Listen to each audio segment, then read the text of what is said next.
अस्सलाम वालेकुम। ये हमारे बड़े ही अप टू डेटेड पेशेंट हैं जो वेल इन्फॉर्म्ड हैं अपनी बीमारी के मतलब। इनका नाम परवेज़ अख्तर साहब है।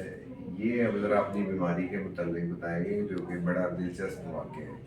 तो वो बीमारी भी दिलचस्प है और बहुत कम मिलती है और उसके बारे में हम इनसे जानेंगे। 4 साल पहले सर क्या हुआ था? 4 साल पहले मेरे पाँव के नीचे चोट लगी, उसके बाद मेरी टांग सूजनी शुरू हो गई और उसके बाद जो है दर्द भी हुआ है, लेकिन मुख्तलिफ जगह से मेडिसिन ली है, लेकिन वो उससे कोई फाका नहीं हुआ।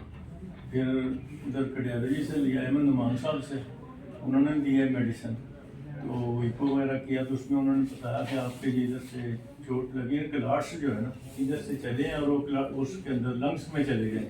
अच्छा, मतलब टांग में खून जम गया जी, और वहाँ से वो क्लॉट उखड़ के तो फेफड़ों में चले गए और सांस खराब हो गया। सांस खराब हो गया, मैं व्हील चेयर पे आ गया, चल फिर नहीं सकता था, सांस बहुत चढ़ता था।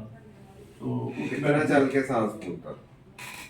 सर ये बाहर दरवाजे तक भी नहीं जाता था, बल्कि बैठे बैठे व्हील चेयर पे आ गया था, वॉशरूम में नहीं जा सकता था।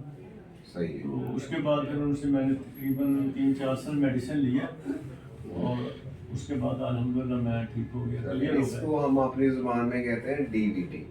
डीवीटी होती है कि पाँव की टांग की नसों में खून जम जाता है और वो उखड़ के तो फेफड़ों में चला जाता है। ये इतनी सीरियस कंडीशन है कि बंदा विद इन नो टाइम भी उसकी अल्लाह माफ़ी दे डेथ हो सकती है। तो माशाल्लाह इन्होंने सर्वाइव किया है और ये बीमारी को बड़ा जानते मेरा हैं। ब्लड पता कितना था? 5.3 उस वक्त। हाँ जी, जब इतना चला गया था ब्लड। चले, अल्लाह आपको सेहत दे। शुक्रिया।